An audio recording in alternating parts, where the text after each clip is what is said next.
In recognition of Cow Appreciation Day, we walk through the history of when cattle first arrived here in North America to present day. Well, the first cow, we brought her in, and she was wily, tough. We call her domesticated, but far from the domesticated kind that we have today. And Dr. Scott Schaake with Kansas State University is my guest as we discuss the history of our cattle industry and some of the landmark events or eras of time that impacted our industry. One of those events being about a Charolais Crossbred Steer that went by the name of Conoco. It's all here on today's episode of the Working Ranch Radio Show.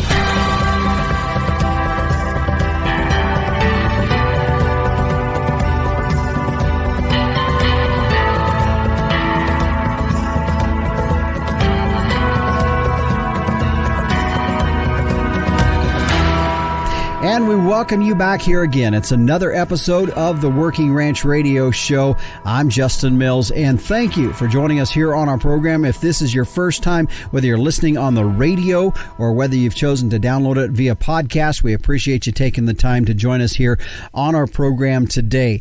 Now, something that I usually do at the very end of the program, but sometimes I actually completely forget, and that is a way for you to get a hold of me should there be a topic that you'd like us to cover here on our program or questions or comments about something that you've heard on our program. It's pretty simple to do. You can get a hold of me through email. My email address is justin.workingranch@gmail.com. That comes directly to my phone, or you can give me a call at 307-363-COWS, the phone number 307-363-COWS.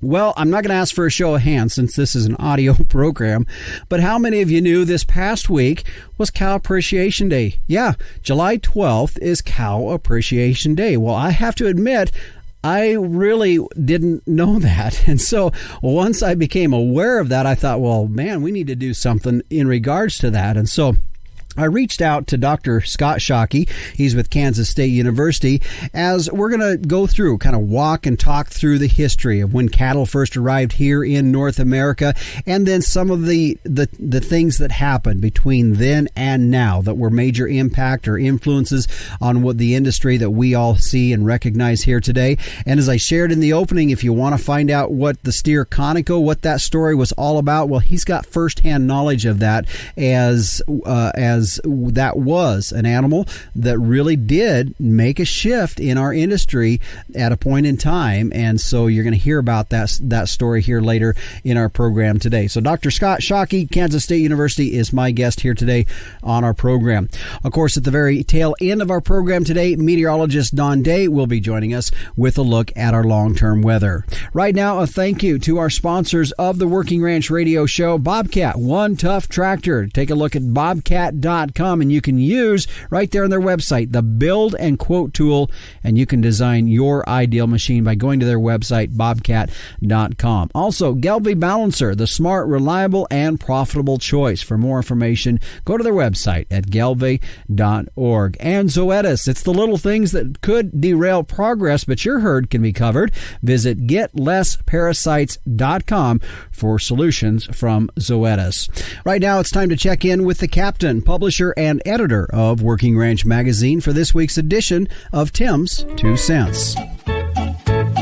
Hey, Justin. Hey, everybody out there in Working Ranch Radio Land. We celebrated Cow Appreciation Day last week, and I shared something on our Facebook page from the Kansas Beef Council. It's a really cool meme. It's got 4 really nice photographs of cows out on the grasslands and in the corn stalks. And these captions: nicely done beef. You transform real roughage into real protein. Nicely done beef. You flourish where crops would fail. Nicely done beef. You convert grasslands into edible protein. And nicely done beef. You keep the land optimized and fertilized. Great meme. Kansas Beef Council, thank you so much for that. We do appreciate our cows. We love them to death. And on another note, all you tractor jockeys out there pulling late shifts and long hours in the cab and listening to music and podcasts and all kinds of interesting things, head on down to our sister channel, 56 The Highway, here on SiriusXM.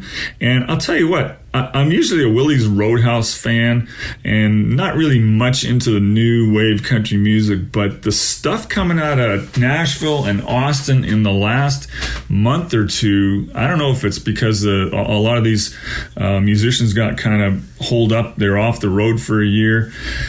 I'm telling you what, folks, there's some good music coming out of the highway there, Channel 56. Check it on out. Have a great week. Justin, back to you in the booth.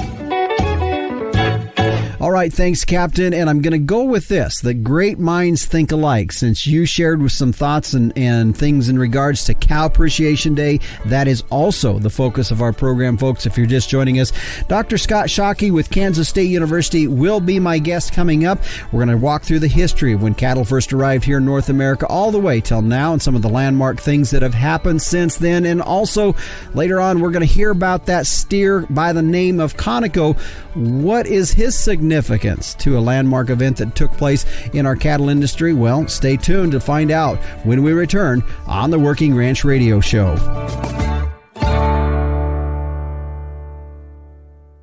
For commercial cow-calf producers, crossbreeding with Gelbvieh and Balancer is the smart, reliable, and profitable choice. Gelbvieh and Balancer females offer maternal superiority through increased fertility, greater longevity, and more pounds of calf weaned per cow exposed. In the feed yard, Balancer cattle can offer increased performance, improved feed efficiency, and have excellent carcass merit. Balancers add the pounds, make the grade, and deliver the value. Gelbvieh and Balancer, the smart, reliable, and profitable choice. For more information, go to gelbvieh.org. And welcome back to the Working Ranch Radio Show. I'm your host, Justin Mills. As I said at the top of the program, if you heard what we were going to be talking about today, this past week it was Cow Appreciation Day. And while every day of the year we do appreciate the cattle across our ranches, nevertheless, there is that July 12th date where it is actually Cow Appreciation Day. So in that, I thought it would be interesting to go back and just visit with somebody about the history of where cattle came into the country and just where we've evolved to from there. So joining me today is Mr. Scott Schaake, who is the associate professor at Kansas State University. He used to be the livestock judging coach for over 20 years there, but also here is more recently kind of putting more time in at Schaake Farms as they're out of the Flint Hills of Kansas. And Scott, first of all, I want to thank you for joining us here on the Working Ranch Radio Show. You bet, Justin. It's a pleasure to be with you. In fact, I had no idea we had a day designated for the beef cow, so that's kind of cool. I learned something already this morning. Well, I got to tell you, I honestly didn't know either, other than if you're on social media at all, everybody was posting. I thought, interesting. Yeah. Well, that's my problem. I don't do Facebook, so. Well, so I reached out to you because I know you've done some interviews in regards to just kind of the history of where the cow started in the country, and then also, we'll talk about that, how things have evolved over the years, and then talk about where we're at today is kind of the general direction I'd like to go with our conversation here today. And so let's go back to the very beginning really quick. And what is your knowledge of, when cows were introduced into the country, into the United States or North America? Right. Well, as I told you earlier, I'm no expert on this, but I love the history of the beef cow and how we develop breeds. And I think about all the breeds we have today and how they fit into our system. And so if you go back and, the literature, the text, Columbus does receive credit for bringing the Spanish Longhorn in the late 1400s to basically the West Indies on his second voyage and dropped him off there. And as the literature tells us, it really wasn't until a few years after that Cortez brought that old wild cow into the southern United States and basically dropped her off in Mexico, and eventually we migrated them up into Texas. So, late 1400s, early 1500s is really the first time frame in which we've identified some form of today's American beef cow being introduced to this continent. Mm-hmm. And of course, we saw the cattle probably expand quite a bit in the southern climates of the country just because the weather was a little bit more friendly to those cattle continuing to go. As we saw Florida, Texas kind of being the two areas where we saw really a lot of predominantly these cattle expansions really starting to take place. Right. Yeah. They hung out in the southern U.S. for, honestly, for a couple hundred years until we started the great cattle drives and bring them up here to the Midwest, and we stick them on railroad cars and in some cases maybe boats, but more typically at that time it was more railroad cars, and then shipped them back to the east. So it was, in fact, the Longhorn cow. She was the only breed that we had for nearly 300 years here in the United States until, in the late 17, early 1800s, we brought in the Durham cattle, or what we know them today as the Shorthorn cattle. Yeah. Well, and now of course, if we'll jump in today's here in a little bit, the type of cattle that we're seeing more today. But that was really, like as you said, kind of the first introduction of what we would call our British breeds. And so, from that standpoint, where was the crossbreeding, or when did that start to take place, or was it pretty quick when those cattle came into this country? Yeah, actually, as we introduced new breeds of cattle in the early 1800s, we brought in, of course, the Durhams and the Herefords and then the Angus. And as we brought in these new breeds of cattle, we quickly started mating them with the Longhorn cattle. And so crossbreeding started very, very early. And by the necessity of, taking the new imports and breeding them to what's here. In fact, if you look at the history of the Longhorn cow, the Texas Longhorn cow, by the early 1900s, there was just a handful of them left. At one time there was millions of Longhorns that ran through the southern part of our country here, and as we started bringing new breeds in and crossing them, the true Longhorn almost went by the wayside. And the government developed a wildlife refuge, which still today you'll find Longhorn cattle. I've judged a few of those shows, and I've seen a few of them. They got a big WR hot brand on the rib, and they still represent. We've Americanized them, we've changed them over the years, but they still represent some of the really traditional, nostalgic forms and shape of the old Longhorn that we once brought over, several hundred years ago. So, kind of neat.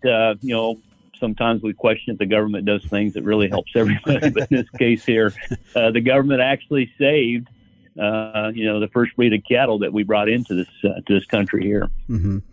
I want to talk about another type of cattle, and that's more the Bos Indicus type of cattle that came into the country. What was their time frame of when they arrived here?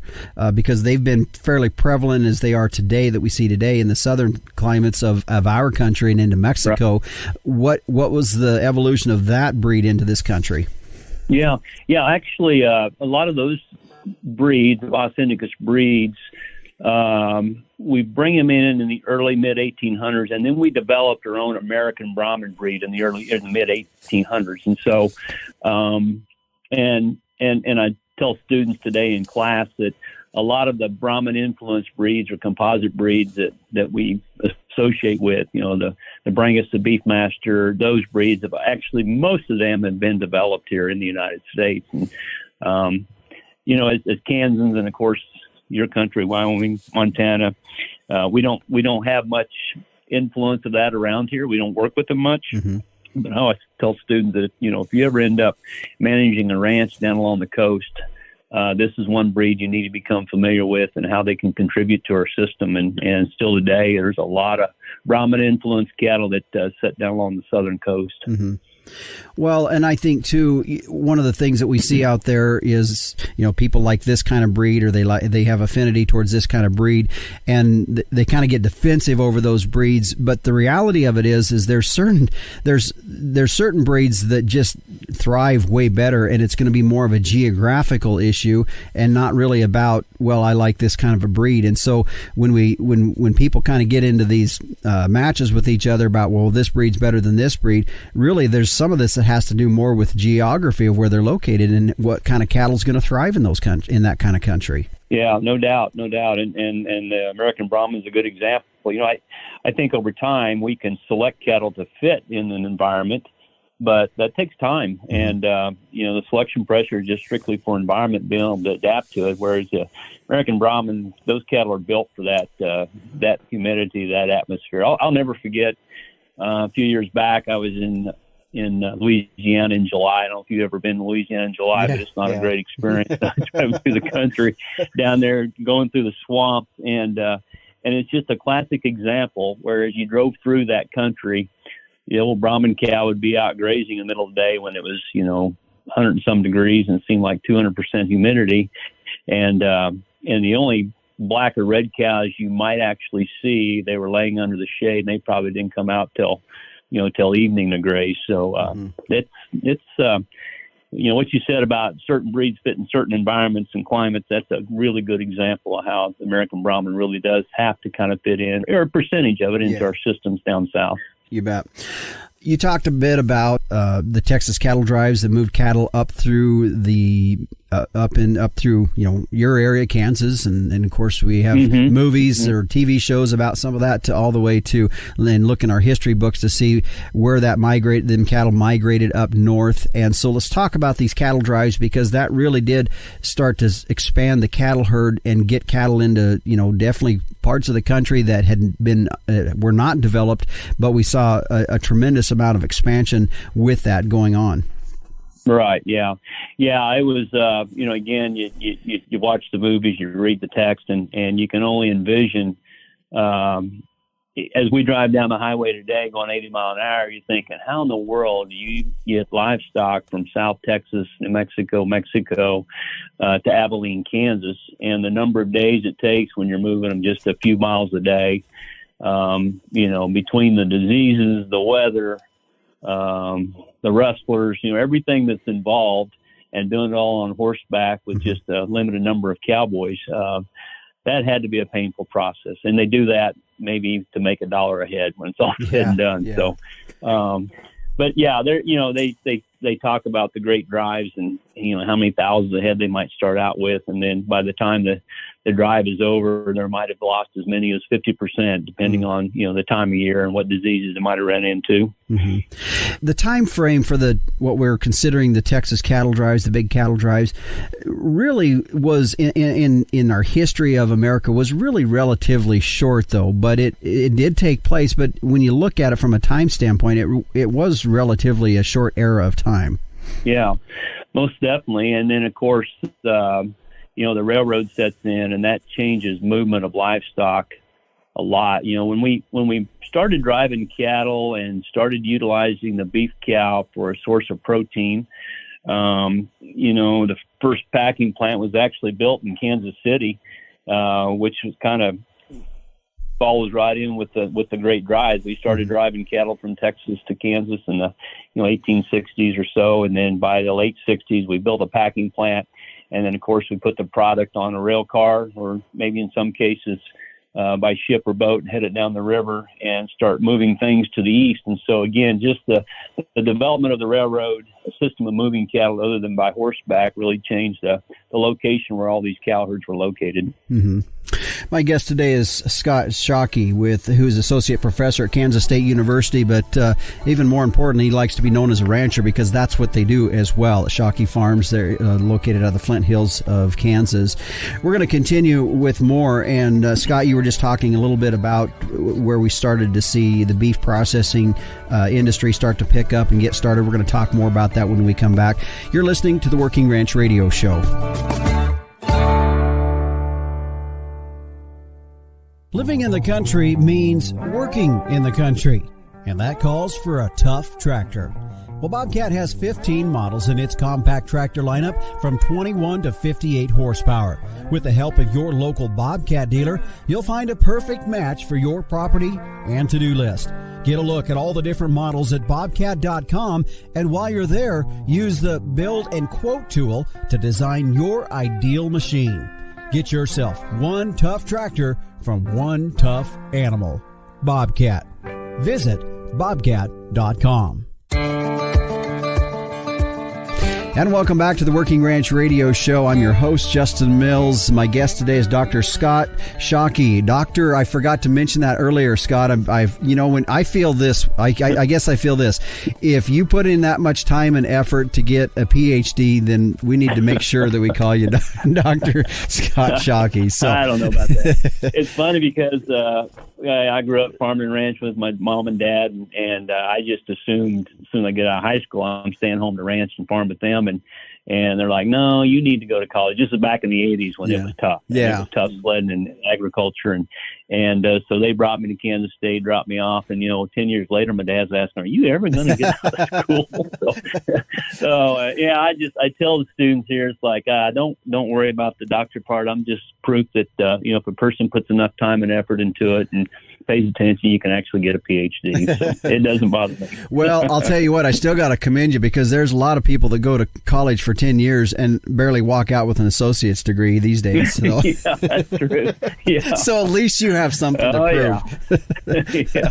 So, all right, let's get back in. This last week, folks, if you're just joining us, was Cow Appreciation Day. And maybe you didn't know there was a Cow Appreciation Day, but there it was. And while we all appreciate in the ranching industry our cattle and our livestock and what we're able to do year round, it is one particular day out of the calendar year where it is noted. So that is kind of the focus of our program here today. We're getting an idea of when cattle started in the country, and we've talked about the breeds of cattle, where they started, and in the last segment we were talking about the great Texas cattle drives and how that started to expand the cattle herd across the country. Scott, when we left, you touched a little bit about the first packing plant that was built in Kansas City in 1868, and so with that and the expansion and of course the addition into our country of the railroad, that really expanded and allowed the consumers, really what we now consider to be consumers that weren't raised on ranches and in cities, to actually get a beef product. And so let's talk about that segment of our industry that started to expand in the early 1900s and how that evolved. Yeah, it's amazing and how quickly it happened too. But yeah, we go from really kind of not using meat as a protein source to now by the mid 1800s, Americans are starting to really enjoy the taste, the value of it. And really by 1870, Chicago has become the hub for the packing industry.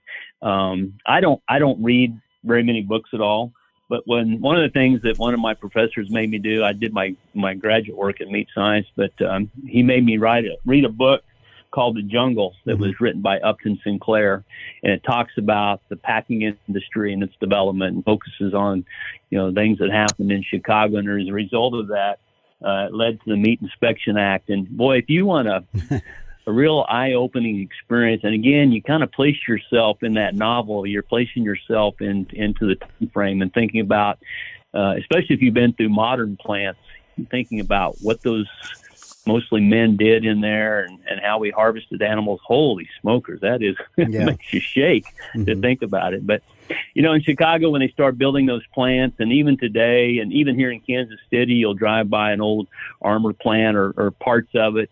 They still kind of exist. Most of them were built along the river, so we could ship the product out. It's just an industry that had really kind of got started and just absolutely boomed until the early 1900s, when we kind of started moving things out, away from the big cities, and we developed the feedlots out here, and as far as north as your country, clear down to West Texas, and all these feedlots being developed in this part of the region. And then, of course, with the feedlots came the packing plants, and so today you'll find a lot of the bigger plants kind of established out here in western Texas, Oklahoma, Kansas, Nebraska, through that region.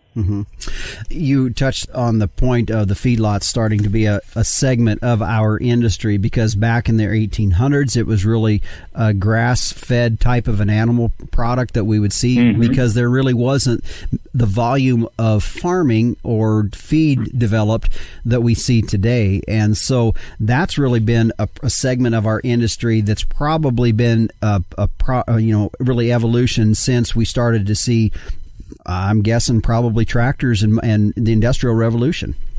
Yeah, right. Yeah.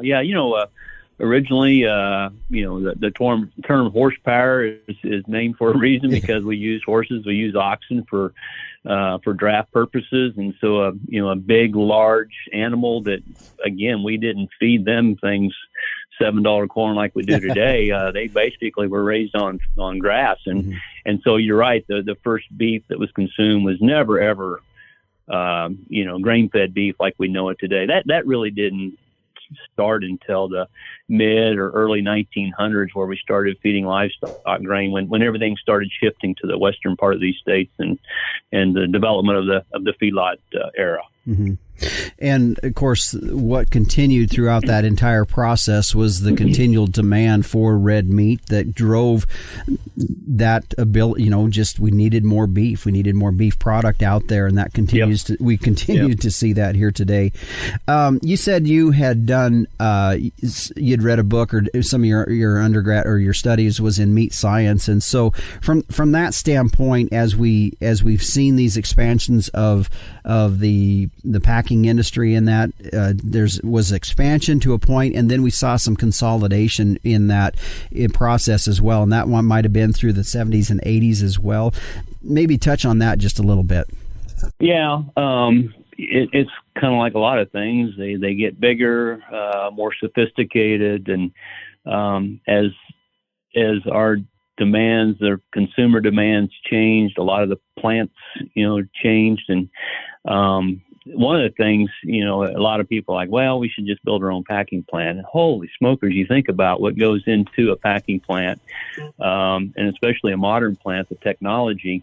It's one of those deals where there's just a lot of time, money, investment, technology that goes into today's modern industry as compared to what we did back in the mid 1800s, getting started in meat processing. So It's a whole different ballgame. Mm-hmm. I want to get into in just a moment here kind of where we've seen the cattle in terms of size, type, and kind, those kinds of relative topics. We're going to talk about that in just a little bit. But if you look back, say, let's start from about, let's go from 1950, and when cattle were first introduced, and maybe we've already hit it a little bit. What were maybe some key elements that you thought were probably the most significant to our cattle industry if we start from when cattle were here till about 1950? Well, the first cow, we brought her in, and she was wily, tough. We call her domesticated, but far from the domesticated kind that we have today. And even up in your country, I bet she'd make a few cowboys scream when they climbed on a horse to get her in. So, but I think a lot of the changes that our industry has seen has been created by consumer demands.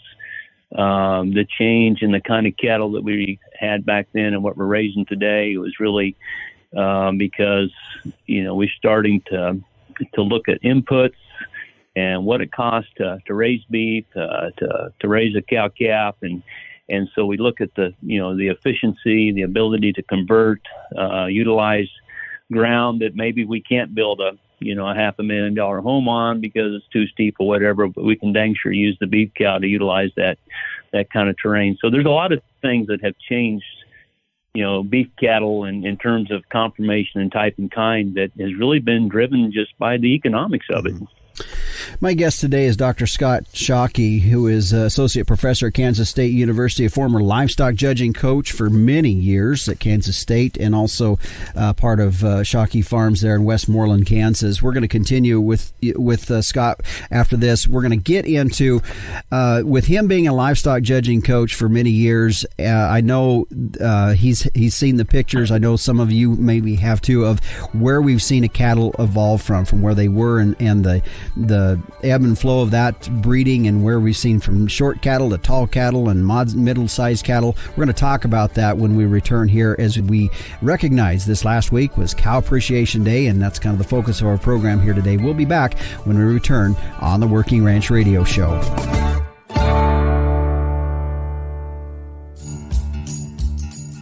Whoa. Herefords are the efficiency experts for a reason. In crossbreeding systems, Herefords boost pregnancy rates by 7% and add $30 per head in feed yard profitability. And Hereford genetics bring unrivaled hybrid vigor, longevity, and disposition. Now that'll stop you in your tracks. Come home to Hereford for more pounds, more calves, and more profit. Visit Hereford.org for a sale near you. Welcome back to the Working Ranch Radio Show. I'm Justin Mills. My guest today is Dr. Scott Schaake with Kansas State University, also with Schaake Farms out of Westmoreland, Kansas. And Scott, I appreciate you taking the time here out of this week to join us. You know, a little bit ago we were talking about these cattle drives and how these guys were doing it through these hot summer months, and you and I were both talking about that. As we were doing our conversation here today, had got up early this morning to move cattle because it was cooler. And we're dealing with 90-degree weather here, and those guys did it every day, and they were moving cattle all the time. Yeah. So, but, yeah, and they did it on a horse. I did it on a side. Yeah, there you go. Yeah. So we were talking about where we've seen cattle change. I put the date of 1950 in there, and the only significance to that is I felt like from about 1950 on, we really did start to see some big advancements being made in cattle genetics, and of course some technology was being used there, but then we saw, as you were saying a bit ago, the consumer demand was starting to drive the economics in our ranching industry, and it's way different than it is now, but it was a turning point, I feel, around in that 1950 point.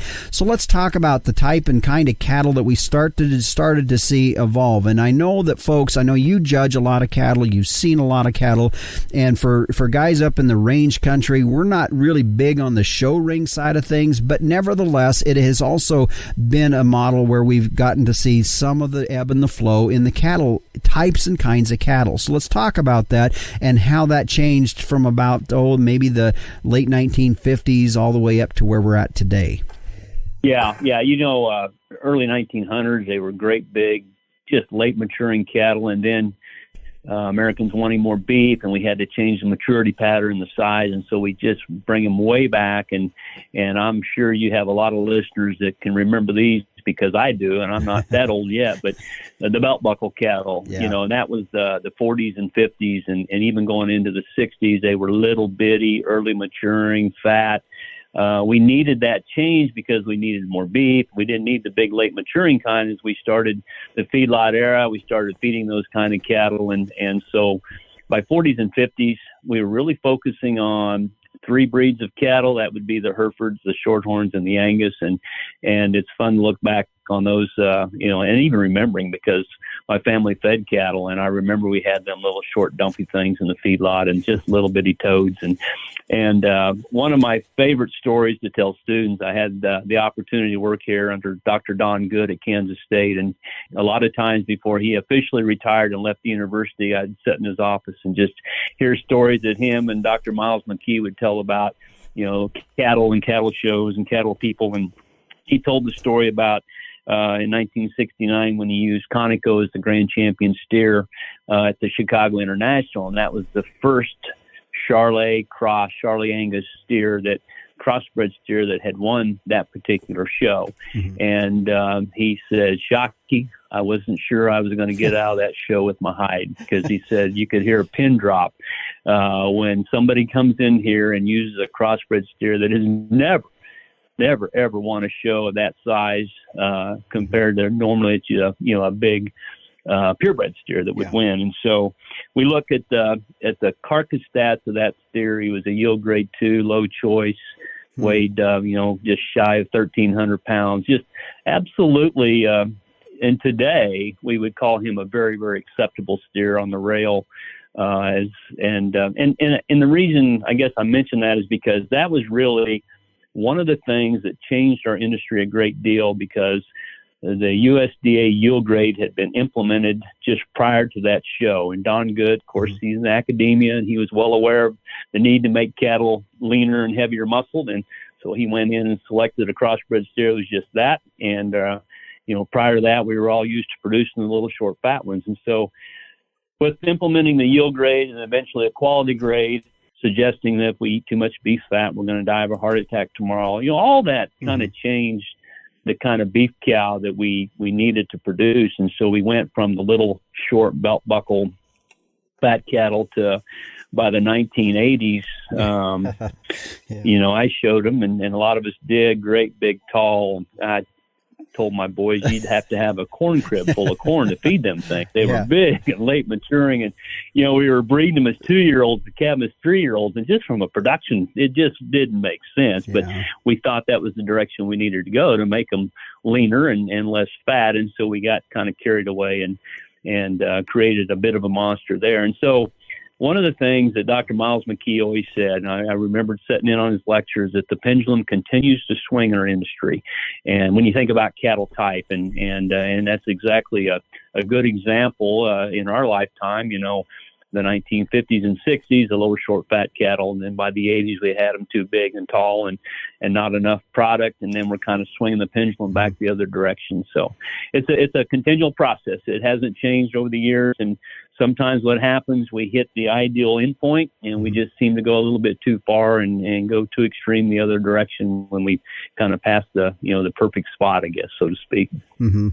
Well, it's definitely very interesting to look through those pictures, and I know for folks that probably out in the range country, you're thinking, well, we don't do it to that extent, and maybe we don't, but there was a little bit of that. I can remember, the types of cattle, breeds of cattle that we saw and guys were crossbreeding too in the 80s is different than what we're seeing a little bit here today.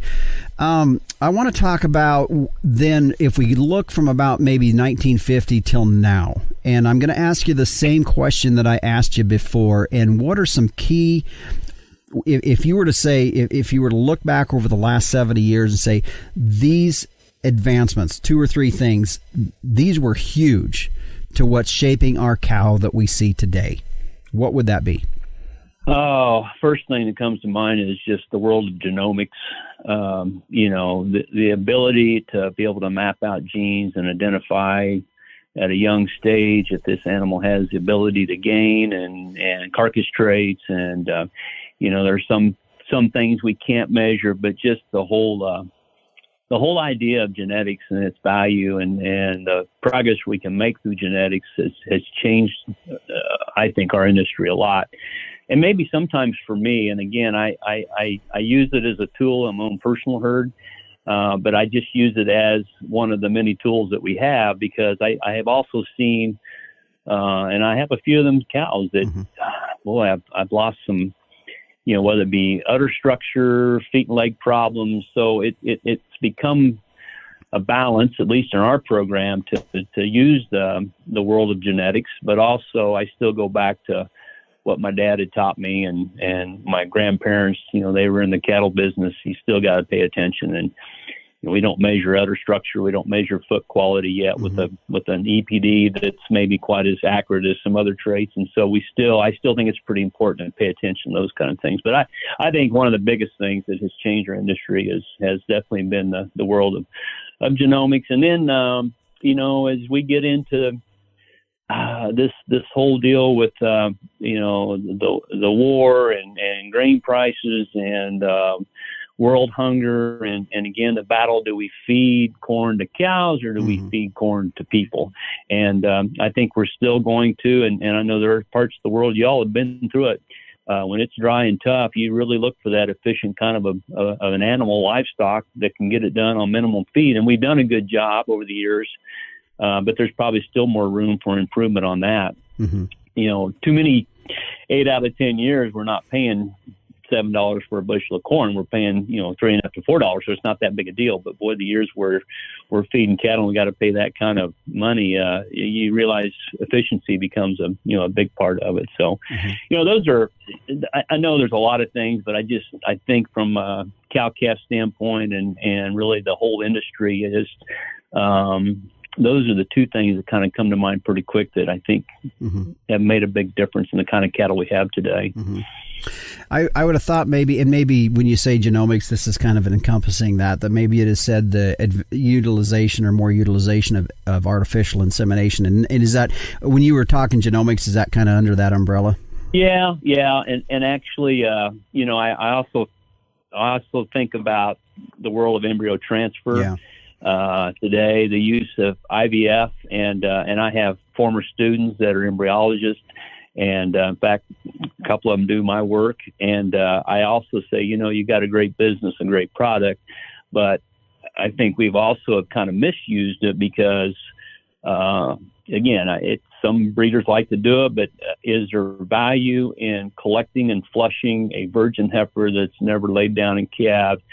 Because we don't really know anything about her maternal instincts, her ability to raise a calf, and milking ability, and and so again, I think sometimes that has become maybe in once in a while, I think a little bit of a detriment to our industry because we're flushing a lot of young cattle that haven't really proven that side of it. Dairy industry does it all the time, but it's I think a little different than our industry where we got to have that beef cow go out and she might have to cover 100 acres a day just to get enough grass to stay alive, and let alone raise a calf. So, but yeah, those things are important, and we still don't use AI as much as we should, I don't think. There's a lot of commercial producers that are using it, but here in our country around here, it's still probably a lot more common to go out and buy bulls and turn them out, and not even worry about using AI as a breeding tool, for their program. Yeah.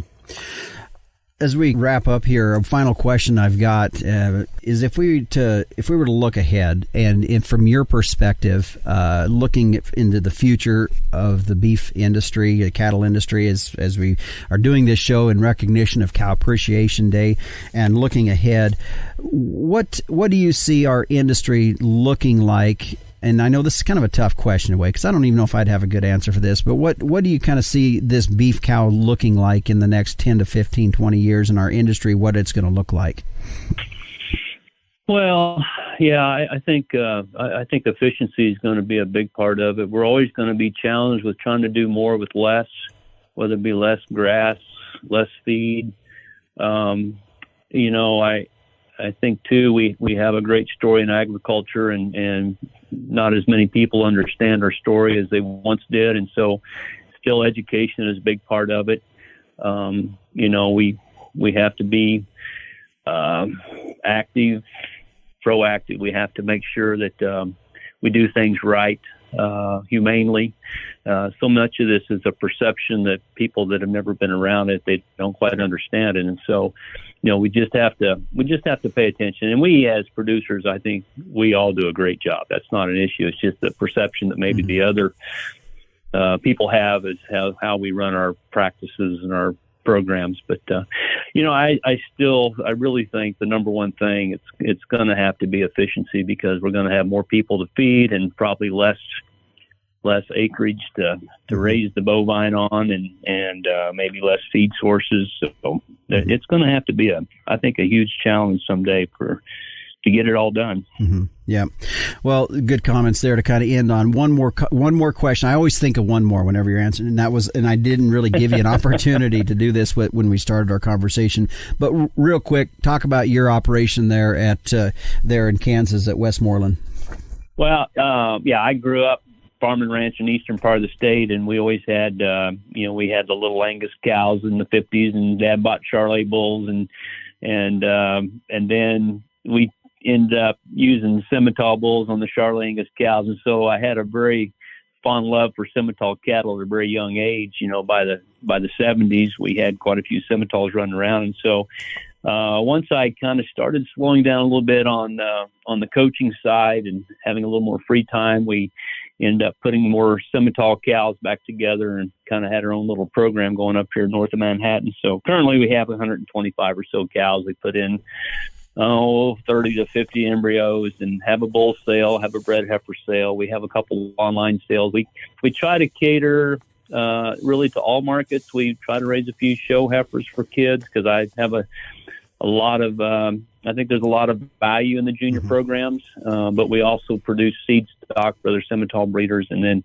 in the spring we have a commercial bull sale and try to supply bulls not only to other breeders but maybe more of a focus on the commercial side. So we try to do it all, and it's like so many times when I don't know that you're good at anything, you just kind of got a little bit of everything. But I enjoy that because I enjoy breeding cattle. I think it's an art. It's tough.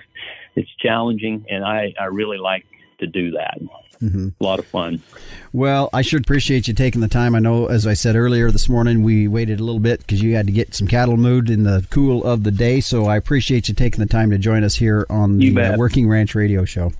You bet. Good to hear from you, and if you get any extra moisture, send it to Kansas, please. Okay. All right. Dr. Scott Schaake with Schaake Farms, my guest here today. He's out of Westmoreland, Kansas, as you said, talking a little bit about his operation today. We were talking about just the history of the cow and the breeds in the country and how they came to be and how we've evolved here over the years since year and present of 2022. By the way, if you do want to find out more information about Schaake Farms and what they do there, you can go to their website. Now, Schaake spelled a little bit different than what it sounds like, but it's spelled Schaake. So ShaakeFarmsInc.com is their website where you can find out more. Well, stay with us. When we come back, meteorologist Don Day joins us as we take a look at our long-term weather. What he says is kind of boring. Well, we'll find out what that means when we return on the Working Ranch Radio Show. Starting off in the right direction is essential to gaining an advantage later when you go to market your calves. And I have proof that the right direction is with Sim Angus sired calves. A 2020 study by K-State showed that Sim Angus sired steer calves earn more at sale time than all other breed identified sire groups with at least 50 lots represented on Superior Livestock's 2020 summer sales. The proof's right there. For low-risk, high-potential calves with earning potential, be confident that Sim Genetics will give you more per head, period. Stand strong, Simmental. And welcome back to the Working Ranch Radio Show. We're joined now by meteorologist Don Day with a look at our long-term weather. And Don, as we were talking before we went on air here, we're talking about I just need it to be a little bit cooler and a little bit of rain and make it this perfect environment for us up here. But then again, if it's perfect, then we might have everybody moving up here.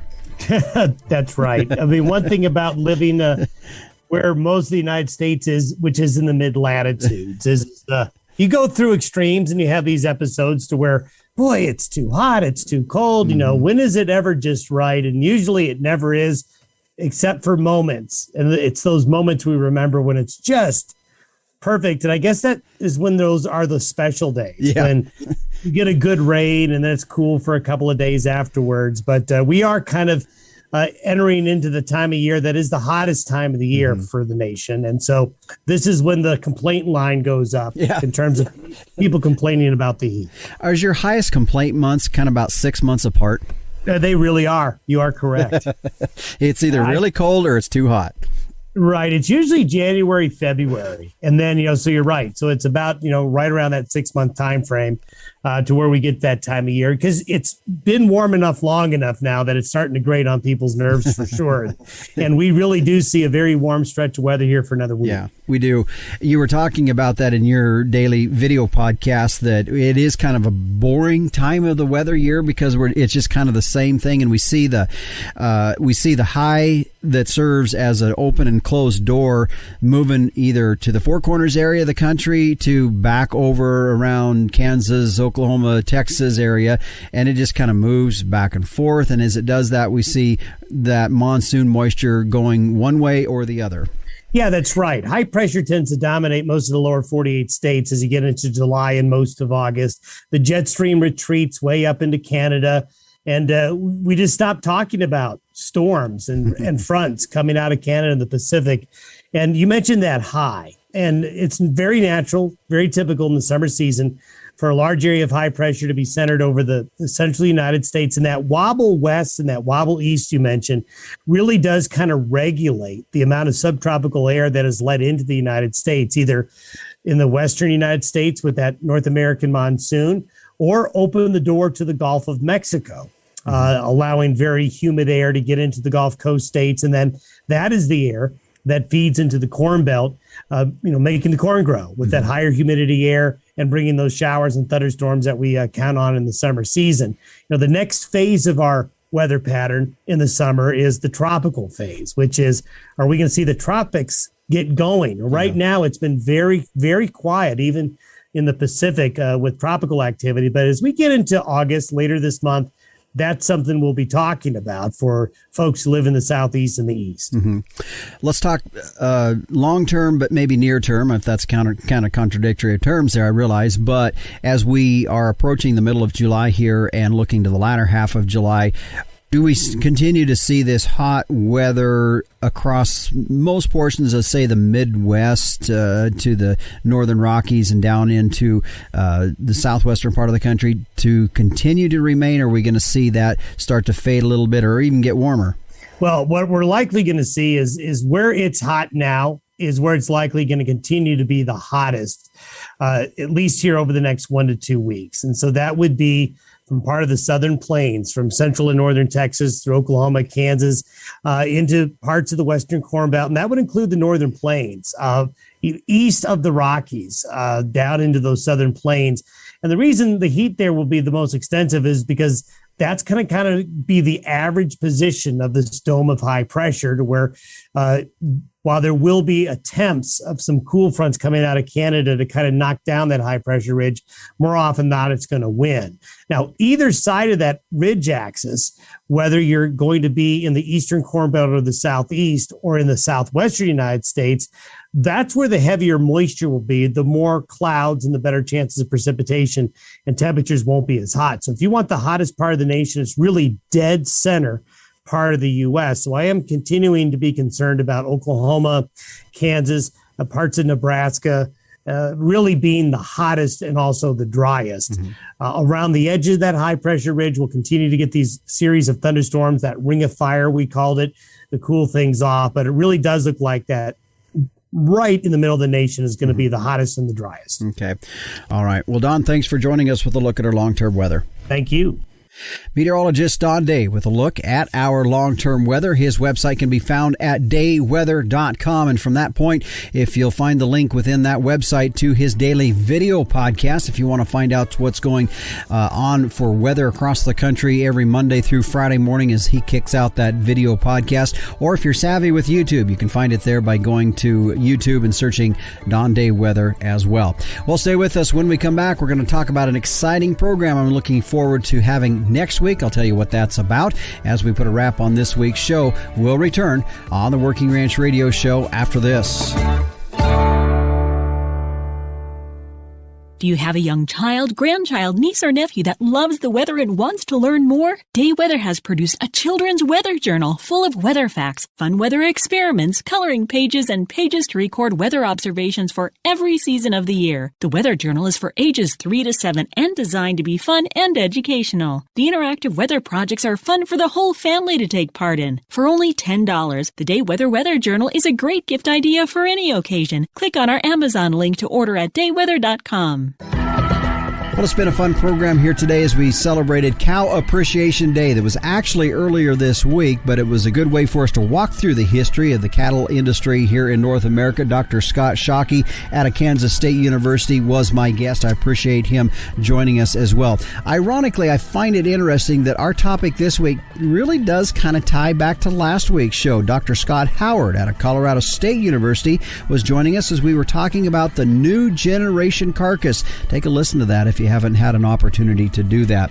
Well, coming up on next week's show, we're going to be talking about how long-term forecasts can help us with stocking decisions. Now, I think this is a big topic, and I'm excited to share this with you. This was a topic that meteorologist Don Day pointed me towards, and I'm looking forward to bringing that show to you next week. So be sure to tune in at the same time, same place, or on your favorite podcast provider.